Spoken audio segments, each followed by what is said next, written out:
Cette bande est enregistrée pour le royaume de Dieu, puisque je vais la remettre à frère Lee Vail pour qu'il en fasse un manuscrit. Frère Vail m'a demandé, ici, en présence de frère Mercier, de raconter quelques-unes de mes premières visions. Bien sûr, les visions, ça a été... L'une des premières choses dont je peux me souvenir, ce sont les visions qui venaient. Les visions viennent à tout moment, mais c'est plutôt celle d'après ma conversion, je pense, qui vous intéressait, frère Vail. Eh bien, je me rappelle, après avoir été ordonné dans l'église baptiste, par le docteur Roy Davis, ici à Jeffersonville, sur la rue Watt, où se trouvait l'église à l'époque. Je me rappelle une vision remarquable. Pas plus de quelques semaines après environ, je dirais, quelques jours après mon ordination.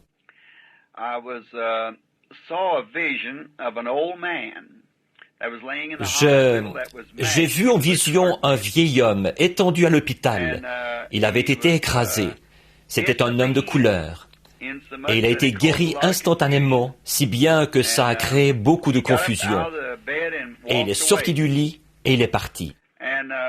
Alors, environ 2 jours plus tard, je coupais des services à New Albany, là où les factures d'eau, de gaz et d'électricité n'avaient pas été payées. Et j'étais tellement rempli de joie. Chaque fois que je voyais une vieille maison, j'y entrais pour prier. Vous savez, une maison qui n'était pas habitée. Et je me rappelle que j'avais raconté ça à monsieur Johnny Potts, qui est encore vivant aujourd'hui. Il a tout près, je pense, de 70 ou 80 ans. C'était un ancien releveur de compteurs. On l'avait enlevé du service de relevé de compteurs et alors, on l'avait placé au bureau pour qu'il enregistre les plaintes et autres. C'était juste à l'entrée, et les appels de service. Et je lui racontais ce que le Seigneur m'avait montré. Et il allait de temps à autre relever quelques compteurs isolés, là où l'employé habituel n'avait pas été. Et là, il racontait à un homme, et j'avais vu dans le journal là, qu'il y avait une vieille charrette. À l'époque, on faisait tirer ça par 2 chevaux, et on ramassait les déchets et les ordures dans la ruelle. Il y avait un vieil homme de couleur, du nom de monsieur Edward J. Merrill. Il habitait 1020 rue Clark à New Albany. Et il avait été heurté par 2 blancs, une jeune fille blanche et un jeune homme, qui roulait en voiture. Celui-ci avait perdu le contrôle de la voiture, et il avait écrasé cet homme contre la roue de la charrette. Et ça avait fracturé pratiquement tous les os de son corps, et surtout ceux du thorax. Le choc lui avait déboîté le dos. On l'avait transporté à l'hôpital dans un état très grave. Et M. Potts, qui passait par l'hôpital, là, à New Albany, il lui avait dit que le Seigneur était en contact avec moi. Et il m'a envoyé chercher pour que je vienne prier pour lui. Tout de suite, je me suis dit, c'est lui, l'homme que j'ai vu dans cette vision. Alors, j'avais un peu peur d'y aller, parce que c'était l'une des premières fois, voyez-vous, où j'y allais comme ça.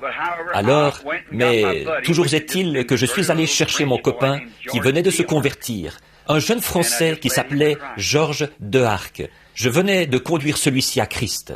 Alors, nous y sommes allés, et je lui ai dit, bon, frère Georges, je veux que tu te souviennes de ceci. Les choses, là, qui m'arrivent, je ne comprends pas ce que c'est. Mais souviens-toi de ceci, cet homme va être guéri. Et au moment où il sera guéri, là, je ne peux pas prier pour lui tant que les 2 blancs ne viendront pas se tenir de l'autre côté du lit. Parce que je dois procéder de la façon dont ça m'a été montré. Alors, je me suis rendu à l'hôpital et j'ai demandé où se trouvait monsieur Merrill. Je suis allé là et sa femme m'a dit qu'il était très gravement touché. Il ne pouvait pas bouger parce que les radiographies avaient montré que quelques-uns de ses os se trouvaient juste à côté du poumon. Alors, s'il bougeait, eh bien, ça pourrait lui perforer les poumons et lui faire une hémorragie mortelle. Et il était dans un état très grave. Il y avait effectivement un peu d'hémorragie dans la gorge et tout, parce qu'il saignait au niveau de la bouche. Ça faisait environ 2 jours qu'il était étendu là. Cet homme avait à l'époque à peu près 65 ans, je suppose. 60 ou 65. Un homme âgé. Sa moustache qui était longue était devenue blanche et ses cheveux étaient gris. Je suis entré et j'ai quand même raconté à cet homme la vision que le Seigneur m'avait montrée. Et les jeunes gens sont arrivés, ceux qui l'avaient heurté. Alors, je me suis mis à genoux pour prier pour lui. Et tout d'un coup, cet homme a poussé un cri en disant « Je suis guéri ». Et il s'est levé d'un bond. Sa femme essayait de le retenir au lit. L'un des internes est arrivé pour essayer de le maintenir au lit. Et il a sauté du lit, ce qui a causé beaucoup d'agitation. Et quand je suis allé, j'ai dit à frère Georges, et alors, l'une des religieuses, c'était un hôpital catholique, est entrée. Et elle m'a dit que j'allais être obligé de sortir, que c'était à cause de moi que cet homme était si agité, parce qu'il faisait environ 104 degrés de fièvre. Mais, chose étrange, quand on l'a eu remis au lit, le prêtre là-bas et quelques-uns des médecins l'avaient forcé à se remettre au lit, parce qu'il était en train de mettre ses vêtements. Et quand on a pris sa température, il ne faisait pas de température. Or, il y a bien des gens qui sont encore vivants aujourd'hui, qui ont vu la vision, l'ont vu s'accomplir, ou qui sont au courant de ça. Alors, je suis sorti, j'étais là sur les marches, et j'ai dit à frère Georges, « Maintenant, regarde bien. Il va porter un manteau brun et un chapeau en tuyau de poil. Il va descendre ses marches dans quelques minutes. » Et c'est bien ce qu'il a fait. Voilà, il est sorti et il a descendu les marches. Et environ une nuit après ça, le Seigneur m'est encore apparu un matin, presque au lever du jour, et il m'a montré une infirme horriblement contrefaite, qui allait être guérie. Alors j'ai dit, eh bien, je vais probablement découvrir où elle se trouve. Et alors je suis allé, je coupais l'eau sur, je crois que c'était vers la 8e rue à New Albany. Et c'était une maison à 2 logements, et je craignais d'avoir coupé l'eau des 2 côtés. D'un côté, les gens avaient déménagé, et de l'autre côté, les gens s'y trouvaient toujours. Alors je suis allé du côté où il y avait les gens, celui qui était occupé. Et j'ai frappé à la porte. C'était des gens vraiment pauvres. Et une jeune fille ravissante est venue à la porte, assez pauvrement vêtue. Et elle a dit, « Que désirez-vous » J'ai dit, « Voudriez-vous ouvrir le robinet pour voir si l'eau est coupée ?» Elle a dit, « Oui, monsieur. » Et elle y est allée. Elle a dit, « Non, l'eau coule encore. » J'ai dit, « Merci. » Et sa mère, qui était alitée, s'appelait Madame Marie Der Ohanian. Elle était arménienne. Son fils était arrière, je crois, dans l'équipe de base, de football de New Albany. Et elle, sa fille, allait à l'école secondaire. Elle s'appelait Dorothée. Et elle a dit, Dorothée m'a dit, « N'est-ce pas vous l'homme de Dieu qui a opéré cette guérison ici à l'hôpital l'autre jour ? Ma mère désire vous parler. » Et je suis entré. Et elle m'a dit qu'elle était alitée, infirme. Elle était infirme, alitée depuis 17 ans, depuis la naissance de cette jeune fille. Et donc la jeune fille avait 17 ans. Alors je lui ai dit que... Elle a dit, « Est-ce vous l'homme de Dieu qui a guéri cet homme-là » J'ai dit, « Non, madame, je ne suis pas un guérisseur. J'ai tout simplement prié pour ce malade. Ça m'avait été montré par quelque chose qui m'avait dit ce qu'il en était. Je ne savais pas comment appeler ça, une vision ou bien quoi. Je ne savais pas encore ce que c'était. J'étais encore tout jeune, célibataire et tout. Et alors, il y avait... Cette dame m'a demandé de prier pour elle. Et je lui ai dit, je vais d'abord prier. Et puis, si le Seigneur me le montre, je reviendrai. Et puis, quand je suis allé prier, je suis allé chercher frère Georges. Je lui ai dit, c'est elle la femme dont je te parlais, au sujet de laquelle j'avais prié. Je sais que c'est la même femme. Viens avec moi. Et nous sommes allés là-bas pour prier. Alors cette jeune fille de 17 ans, évidemment, moi je n'étais qu'un jeune homme. Elle avait un frère d'environ 6 ou 8 ans, quelque chose comme ça. Il y avait un sapin de Noël dans la maison. C'était juste après Noël. Et ils se sont placés derrière ce sapin de Noël pour se moquer de moi. Rétablir leur mère. Je lui ai dit que le Seigneur allait la guérir. Et frère Georges et moi, nous nous sommes mis à genoux pour prier. Et quand je me suis mis à prier, eh bien, cet ange que je vois, celui que vous voyez sur la photo, je l'ai vu suspendu au-dessus du lit. Eh bien, j'ai étendu le bras, je lui ai pris la main. J'ai dit, « Madame Ohanian, actuellement, elle vit à New Albany. Là, elle et son mari, sa famille. » Et j'ai dit, « Madame Ohanian, le Seigneur Jésus m'a envoyé et il m'a dit, avant que je vienne, de prier pour vous et que vous alliez être rétablie.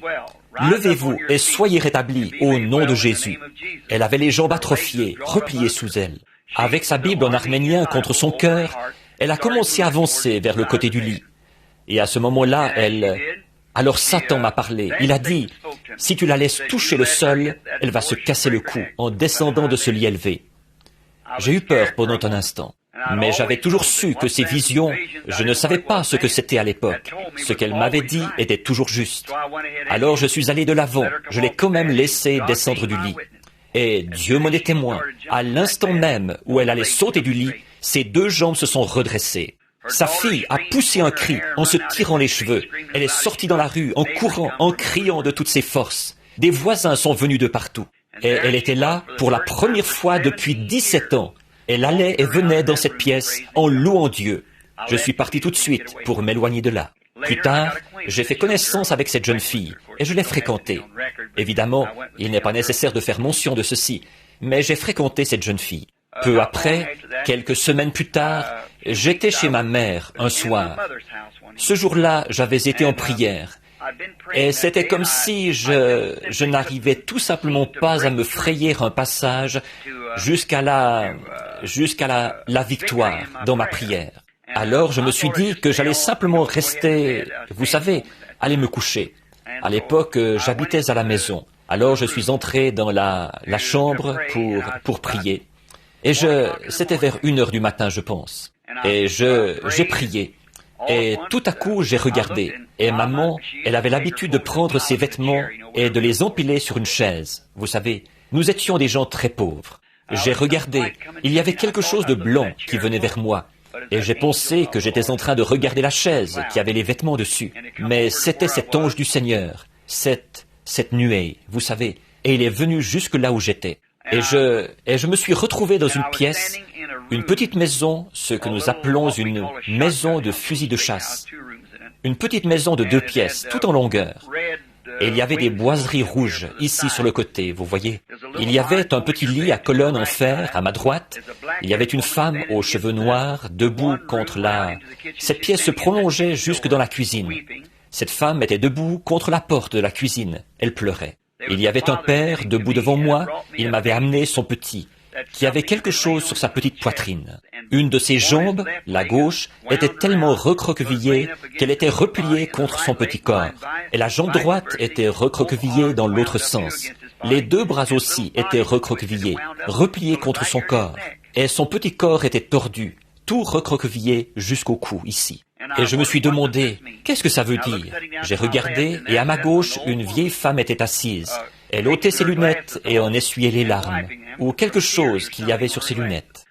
À ma droite, assis sur un canapé rouge assorti au fauteuil, il y avait un jeune homme aux cheveux blonds frisés qui regardait par la fenêtre. J'ai regardé, et debout là, plus loin, à ma droite, se tenait l'ange du Seigneur. Et il m'a dit, « Ce petit pourra-t-il vivre ?» Et j'ai dit, « Monsieur, je ne sais pas. » Il a dit, « Pose tes mains sur lui, il vivra. » Et je l'ai fait. Le petit a bondi hors des bras de son père. Et sa petite jambe droite s'est redressée. Et le côté droit s'est redressé. Le bras droit s'est redressé. Il a fait un autre pas et l'autre côté s'est redressé. Il a fait un autre pas et l'autre côté s'est redressé. Le corps, la partie du milieu s'est redressée. Il a placé ses petites mains dans les miennes et il a dit, « Frère Branham, je suis parfaitement guéri. » Le petit portait une combinaison ou une salopette en velours côtelé bleu, une petite salopette à plastron. Il avait les cheveux châtains et une toute petite bouche. Et puis l'ange du Seigneur m'a dit qu'il m'emmenait ailleurs. Alors j'ai été transporté très loin. Il m'a déposé à côté d'un vieux cimetière et il m'a montré les chiffres inscrits sur une pierre tombale près d'une église. Et il a dit, « Ceci sera ton point de repère. » Il m'a transporté dans un autre lieu et c'était comme une petite ville qui avait peut-être 2 magasins. Il y en avait un avec une devanture jaune, des planches de bois jaunes sur les murs. Je me suis approché ou je me suis tenu là, et un vieil homme en sortait. Il portait une veste en velours côtelé bleu ou une veste en jean bleu et une combinaison bleue et une casquette en velours côtelé jaune. Il avait une grosse moustache blanche. Il a dit, « Il va t'indiquer le chemin. » Ensuite, quand j'ai repris conscience, cette fois j'ai vu que j'entrais dans une pièce. Je suivais une jeune femme assez corpulente. Et en entrant dans la pièce, les motifs du papier qui tapissait les murs étaient rouges. Au-dessus de la porte, il y avait une inscription « Que Dieu bénisse notre foyer ». Il y avait à ma droite un genre de grand lit à colonnes en cuivre, et à gauche, il y avait un poêle à bois. Dans un coin de la pièce, une jeune fille d'une quinzaine d'années était étendue. Elle avait eu la polio ou quelque chose du genre, et à cause de ça, sa jambe droite était atrophiée, et son pied était tourné de travers, et il était replié. Et elle avait l'air d'un garçon, sauf qu'elle avait des cheveux de fille. Elle avait les lèvres en forme de cœur, comme une fille. Et il m'a dit, « Cette jeune fille pourra-t-elle marcher ?» Et j'ai dit, « Monsieur, je ne sais pas. » Il a dit, « Va poser les mains sur son ventre. » Alors j'ai pensé qu'il s'agissait sûrement d'un garçon, puisqu'il me faisait poser les mains sur son ventre. J'ai fait ce qu'il m'a dit. Alors j'ai entendu quelqu'un dire, « Loué soit l'Éternel !» Et j'ai levé les yeux. Et quand j'ai regardé, cette jeune fille se levait.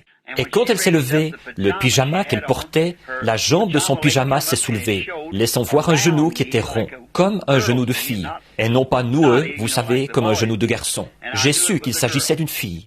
Elle était en pyjama, et elle s'est avancée vers moi en se peignant les cheveux. Elle est blonde. Elle se peignait les cheveux. Aujourd'hui, cette jeune fille habite à Salem. Elle est mariée, et elle a 3 ou 4 enfants. Et sa mère et son père sont encore là, eux aussi. Alors, j'ai repris conscience.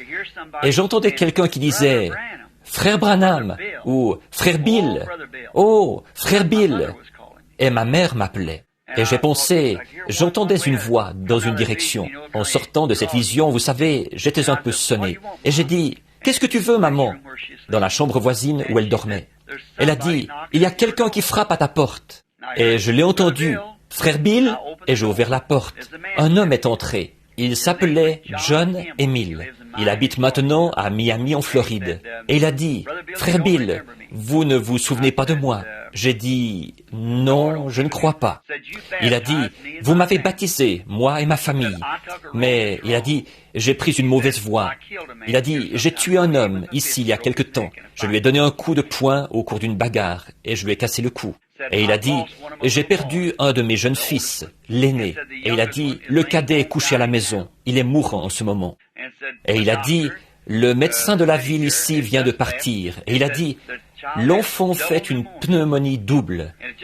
C'est à peine s'il arrive à respirer. » Et il a dit, tout simplement, c'est vous qui m'êtes venu à l'esprit. Je me demande si vous accepteriez de venir prier pour lui. Et il a dit, bon, comme vous le savez, je suis un cousin de Graham Snelling. En fait, Graham Snelling, qui est maintenant le révérend Graham Snelling, n'était pas encore ministre à l'époque. C'était un chrétien, un jeune homme très bien. Il a dit, c'est mon cousin, je m'en vais le chercher. Il habitait à un demi-mille de chez moi au centre de la ville. Et il a dit, je m'en vais le chercher. Est-ce que vous viendrez là-bas? J'ai dit, oui, monsieur Émile, aussitôt que je me serai habillé. Alors il a dit, je vais prendre ma voiture et je vais vous y amener. J'ai dit, d'accord. Il a dit, aussitôt que j'aurai pris Graham, et je voudrais que vous priez tous les deux pour le petit. J'ai dit, d'accord. Et donc, je me suis préparé. Et maman a dit, qu'est-ce qu'il y avait? J'ai dit, il y a un petit qui va être guéri. Alors elle a dit, guéri? J'ai dit, oui maman. Et alors j'ai dit, je t'en dirai plus long à mon retour. Alors, quelques instants après, il a frappé à la porte et Frère Graham était avec lui. Nous avons passé par ici, à côté de ce que nous connaissons aujourd'hui comme le chantier de construction pour bateaux, ce qui était à l'époque le vieux chantier naval Howard. J'ai dit, Monsieur Émile, où est-ce que vous habitez maintenant? Il a dit, au nord d'Utica. J'ai dit, vous habitez une petite maison, ce que nous appelons une maison de fusil de chasse, une petite maison de 2 pièces. Oui, monsieur. Elle est située sur une colline. Oui, monsieur, il a dit. J'ai dit, votre plainte, ici, est faite de planches à rainures et languettes. Elle est peinte en rouge. Il a dit, c'est exact. J'ai dit, le petit est couché sur un lit à colonne en fer. Et il a ça à la maison, une salopette en velours côtelé bleu. Il dit, il la porte en ce moment. Et j'ai dit, et c'est un enfant qui est tout petit. Il a environ 3 ans. Et il a aussi une toute petite bouche, des petites lèvres très minces. Et il a les cheveux châtain clair. Il a dit, c'est la vérité. J'ai dit, Madame Émile est une femme aux cheveux noirs. Et dans cette pièce, vous avez un canapé rouge et un fauteuil rouge. Il a dit, est-ce que vous y avez déjà été, frère Branham? J'ai dit, tout à l'heure. Tout à l'heure, il a dit. J'ai dit, oui. Mais il a dit, je ne vous ai pas vu. J'ai dit, non, c'était en esprit. J'ai dit, Monsieur Émile, vous m'avez entendu parler, si c'est moi qui vous ai baptisé, des choses qui m'arrivent. Il se peut que je vois des choses avant qu'elles arrivent. Il a dit, oui. Est-ce qu'il vous est arrivé quelque chose du genre, frère Branham? J'ai dit, oui. Et Monsieur Émile, celui qui m'a dit ce qu'il en était, il ne m'a jamais dit un mensonge. Votre petit va être guéri quand j'arriverai là-bas. Il a arrêté la voiture, il s'est affalé sur le volant et il a dit, « Oh Dieu, sois miséricordieux envers moi, ramène-moi au Seigneur. » Voyez, et je te promets de vivre pour toi le reste de ma vie, si tu épargnes la vie de mon petit. Et là, il a donné son cœur à Christ. Nous sommes entrés dans la maison, tout excités à cause de lui, une âme qui avait été ramenée à Christ. Quand nous sommes entrés dans la maison, tout était là, exactement tel quel. Sauf que la vieille femme n'était pas là. Émotif, surexcité, j'ai dit, « Amenez-moi le petit !» C'est à peine si le petit était encore en vie. Voyez, ce recroquevillement, ça voulait dire que la vie avait quitté le petit. Il était tout recroquevillé, jusqu'à sa petite gorge, ici. Et j'ai dit, « Amenez-moi le petit !» sans attendre que la vision s'accomplisse. Frère Vail, si ce bloc-notes était censé se trouver ici, je ne peux pas prononcer une seule parole, tant que ce bloc-notes n'aura pas été posé là. Voyez, il faut que ce soit exactement tel qu'il me l'a montré. Donc j'ai dit, amenez-moi le petit. Et le papa m'a amené son petit et j'ai prié pour lui. Son état s'est aggravé. Alors je me suis dit, là, quelque chose, il était vraiment à bout de souffle. Et ils ont dû lutter, le secouer et tout pour le réanimer. Je me suis dit, là, il y a quelque chose qui cloche. Tout à coup, la pensée m'est venue. Où se trouve la vieille femme? Ça n'y était pas encore. Alors, ils ont recouché leur petit. Ils lui mettaient des trucs sous le nez et tout, et il pleurait. Sa mère criait comme une hystérique et tout. Mais le petit, c'est à peine s'il respirait. J'ai pensé, eh bien, à cause de ma stupidité, j'ai fait mauvais usage de la vision de Dieu. En effet, je n'ai pas du tout attendu qu'elle s'accomplisse, tellement j'étais surexcité. Vous pouvez voir par là, frère Vail, pourquoi j'attends. Peu m'importe qui me dit quoi. Je vous aime en tant que mon frère. Frère, n'essayez jamais de me dire ce que je dois faire, alors que j'estime que j'ai déjà la volonté du Seigneur. Voyez, peu importe combien l'autre voie peut sembler être la bonne, je vais l'attendre lui. Voyez? Et alors, j'ai tiré une leçon de ça, il y a bien des années. Il faut faire exactement ce qu'il dit et ne pas le faire avant qu'il ait dit que c'est le moment de le faire. Le petit luttait pour reprendre son souffle. Or, je ne pouvais pas leur dire ce que j'avais fait. Je devais simplement attendre. Je me suis dit, peut-être la grâce ne tiendra pas compte de ça et qu'il va me pardonner. Eh bien, je suis allé m'asseoir. Jusqu'à l'aube, ils ont lutté pour que le petit reste en vie. Quand le jour a commencé à se lever, ils pensaient que le petit allait partir d'un moment à l'autre. Eh bien, je suis resté assis là, et ils ne cessaient de me demander, « Frère Branham, qu'est-ce que nous devons faire ?» Ou « Frère Bill, c'est comme ça qu'il m'appelait, qu'est-ce que je dois faire ?» Je disais, « Je ne sais pas. » Voyez, je restais assis là, la tête basse, je disais, « Seigneur, pardonne-moi, je t'en prie. » Eh bien, alors le jour s'est levé. Il fallait que frère Graham Snelling aille travailler. Comme M. Émile devait le ramener, je savais que j'allais devoir quitter cette maison. Et pourtant, frère Graham était censé être assis là. En effet, il a les cheveux blonds frisés, comme vous le savez. Il était censé être assis sur ce canapé. Alors, moi j'étais assis là où frère Graham était censé être assis. Mais la vieille femme n'était pas là. Et il n'y avait pas de vieille femme dans la maison. Alors je suis resté assis là. Et donc, M. Émile a mis son par-dessus. Et puis, je savais que si frère Graham partait, à quel moment il allait bien pouvoir revenir. C'était difficile à dire. Voyez? Et puis, je savais que même si cette femme arrivait, alors frère Graham ne serait plus là. Alors, vous voyez dans quelle situation je me trouvais? Et alors, M. Émile a dit, « Frère Branham, est-ce que vous voulez partir? Ou, Frère Bill, vous voulez rentrer à la maison? Vous voulez que je vous ramène à la maison? » J'ai dit, « Non, monsieur, je vais attendre, si ça ne vous dérange pas. » Ça me coûtait de rester dans la maison, seul avec le petit et sa mère, parce que c'était des jeunes gens. Il avait environ 25 ans, je suppose, et j'avais à peu près le même âge. J'ai dit, non, je vais attendre, si ça ne vous dérange pas. Il a dit, c'est en ordre, frère Bill. Et alors, la mère qui faisait les 100 pas, comme une hystérique, et qui qui pleurait et tout, vous savez, et l'état du petit qui s'aggravait toujours, voyez? On aurait dit que, d'un moment à l'autre, C'était comme si la respiration lui manquait. Comme ça, il faisait c'est tout ce qu'il y avait comme souffle en lui. Et rien, on n'avait pas de pénicilline et tout ça à l'époque, voyez-vous. Alors on leur mettait seulement des cataplasmes et des choses comme ça. Mais le petit, il y avait déjà plusieurs jours qu'il souffrait de ça. Et il s'en était allé, voyez-vous, ou il s'en allait. Et alors, je me suis assis là. J'ai pensé, oh, si Graham part. Graham a mis son manteau et il allait franchir la porte pour sortir. Et il a dit à sa femme, il a dit, eh bien, nous serons de retour dans un petit instant. Je me suis dit, oh Dieu, alors il va falloir que je passe toute la journée ici, et peut-être encore toute la nuit, tu vois, à attendre cette vision. Qu'est-ce que je peux faire?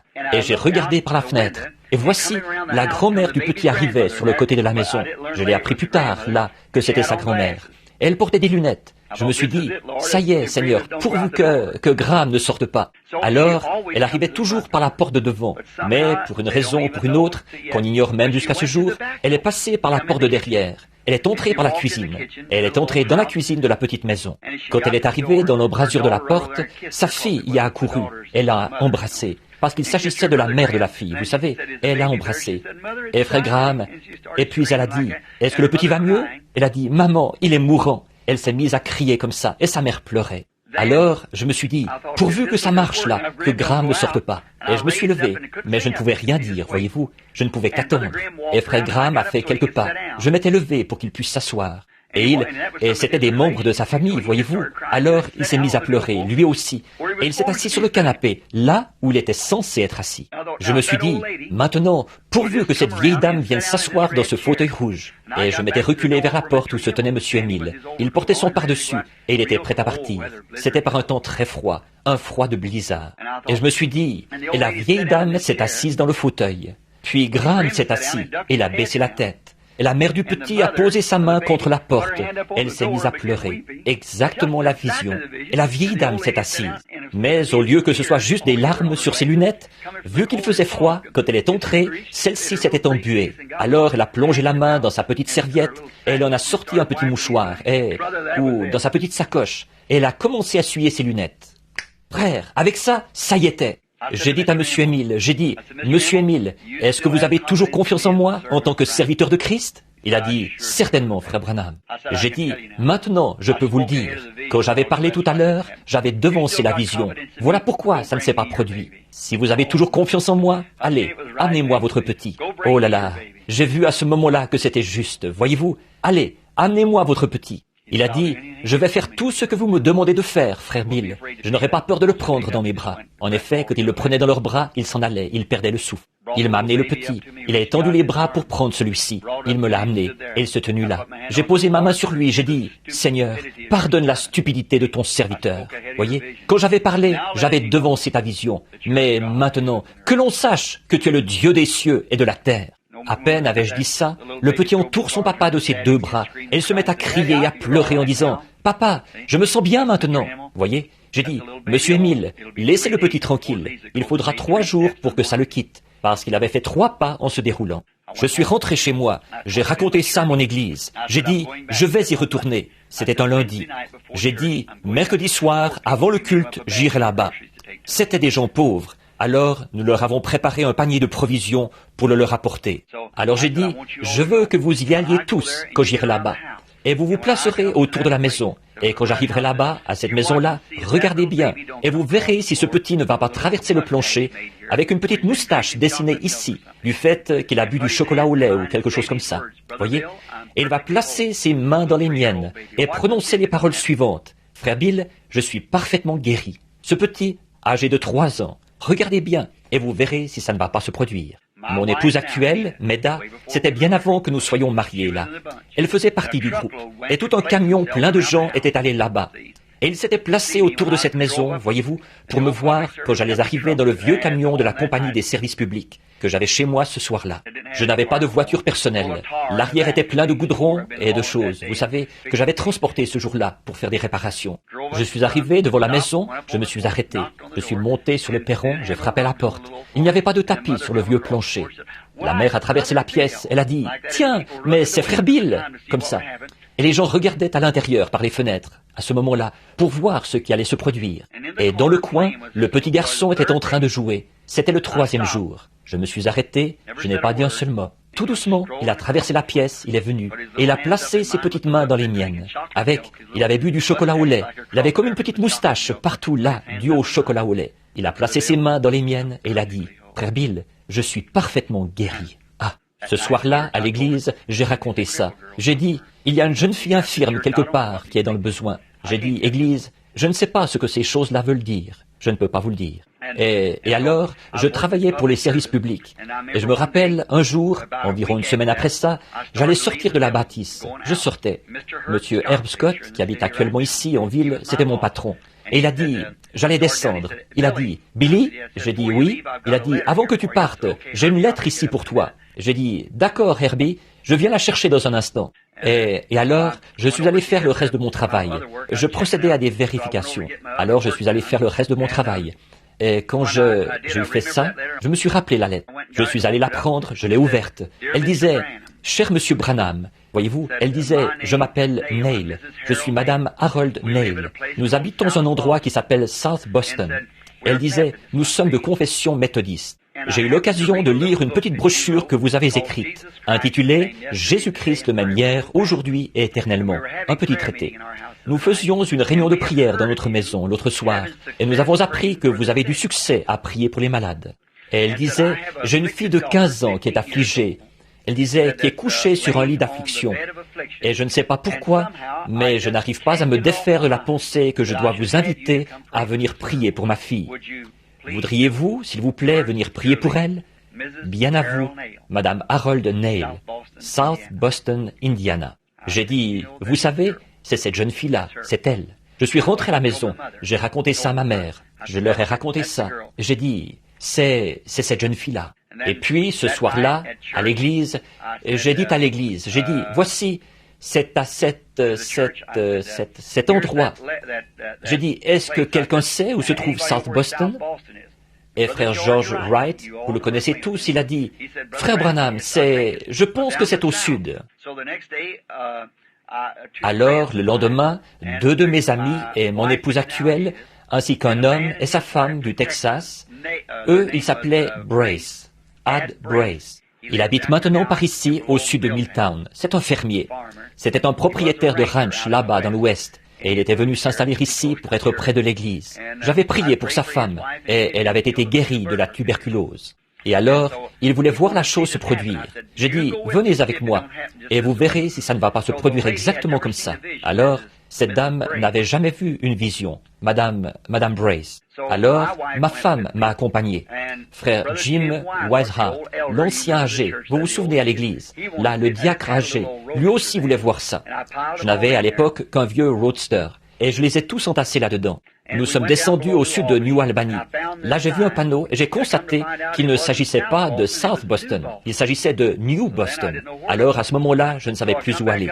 Alors, je suis remonté à Jeffersonville et je me suis renseigné auprès de quelqu'un. Quelqu'un est allé au bureau de poste où on a dit « South Boston, c'est au nord, au-dessus de Henryville. » Alors, je suis monté à Henryville et je me suis renseigné là-bas.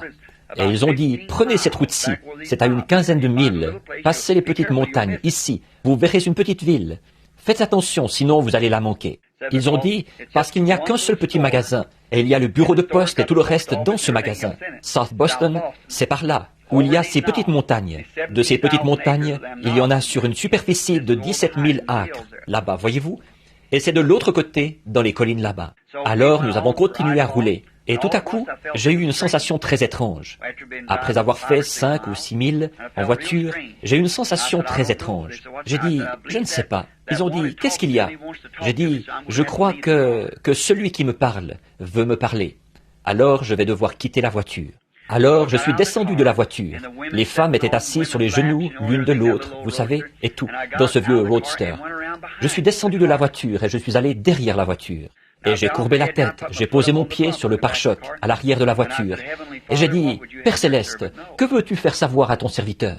Et j'ai prié. Il ne s'est rien passé. J'ai attendu quelques minutes. Et je me suis dit, eh bien, d'habitude, là où il y a beaucoup de monde comme ça, il faut que je m'isole. Et alors, j'ai attendu quelques minutes. J'ai été comme attiré à regarder là-bas. La pensée m'est venue. Eh bien, dis donc, il y a cette vieille église qui se trouve par ici. Et si jamais c'est l'église de Bunker Hill. Et j'ai regardé à côté l'église chrétienne de Bunker Hill. Et il y avait là les pierres tombales du cimetière, juste devant l'église. Et je suis allé là-bas. J'ai dit, maintenant, vous avez tous noté ces lettres. Je n'avais jamais été dans cette région-là de ma vie. Je n'avais jamais été nulle part par là de ma vie. Et j'ai dit, venez ici, avec ces noms et ces chiffres, et voyez si ce ne sont pas les mêmes que sur cette pierre tombale. Et voilà, c'était exactement ça. J'ai dit, ça y est, maintenant nous sommes sur la bonne route. J'ai dit, c'était l'ange du Seigneur. Voyez-vous, j'étais passé juste à côté sans le savoir. Alors, oh, il est parfait. Et alors, nous avons continué à rouler et à rouler. Un moment après, j'ai rencontré un homme et je lui ai dit, « Monsieur, pouvez-vous m'indiquer où se trouve South Boston ?» Il a dit, « Allez en cahotant à droite et puis à gauche. » Vous savez, et ainsi de suite, comme ça. Et nous avons donc continué à rouler. Alors, au bout d'un moment, nous sommes arrivés. J'ai remarqué que j'arrivais dans un petit endroit où il y avait comme un petit village. Et j'ai regardé. J'ai dit, c'est ça, c'est en plein là. J'ai dit, voilà la devanture jaune du magasin. Maintenant, regardez bien. Un homme va sortir de là. Il portera une combinaison bleue, une casquette en velours côtelé blanc ou en velours côtelé jaune. Il aura une moustache blanche et il va m'indiquer le chemin. Si ça n'arrive pas, je suis un gros menteur. Et alors, ils étaient tous dans l'attente. Et je suis arrivé en voiture devant cet endroit.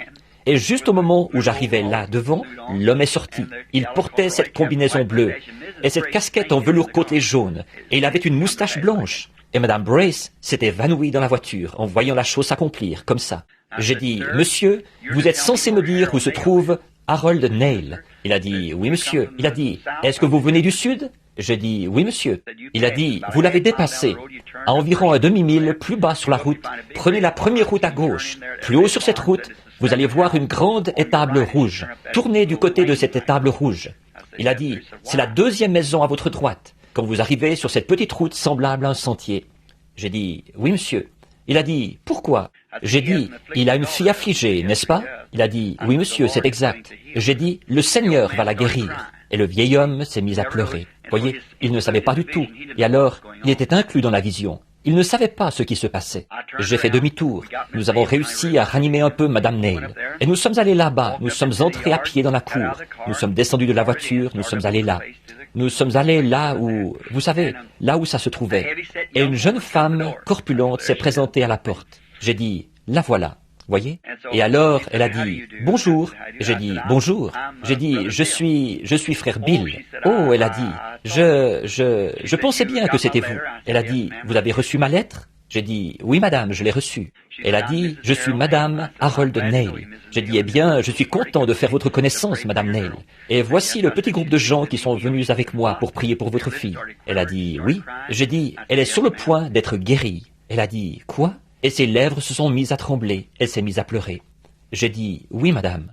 Et je ne sais pas, mais je ne suis pas resté là avec cette femme. Je suis allé tout droit dans le hall, et mon groupe me suivait.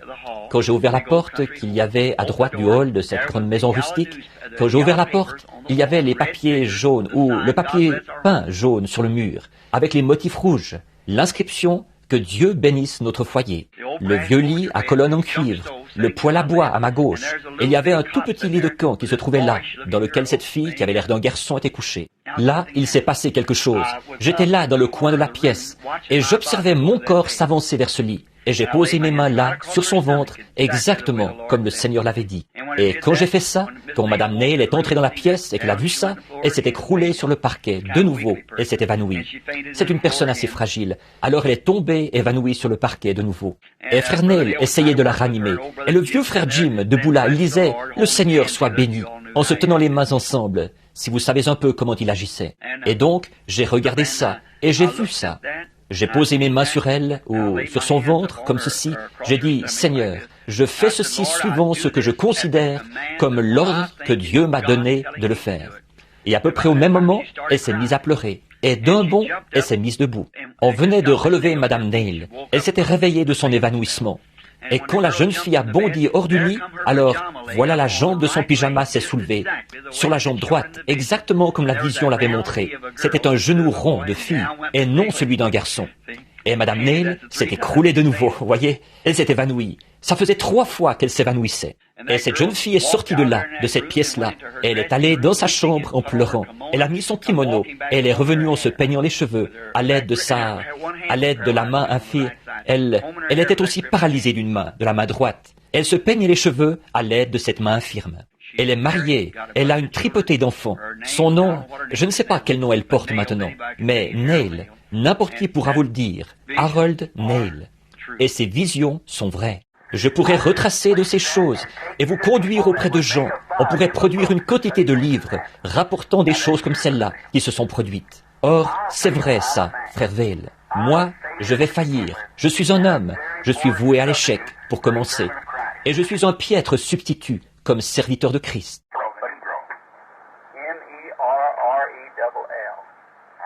M-E-R-R-E. 2 L. C'est tout ce qu'il y a. Cela, N-A-I-L. B-R-A-C-E. Ad. Brace. Graham. G-R-A-H-A-M. S-N-E. 2-L-I-N-G.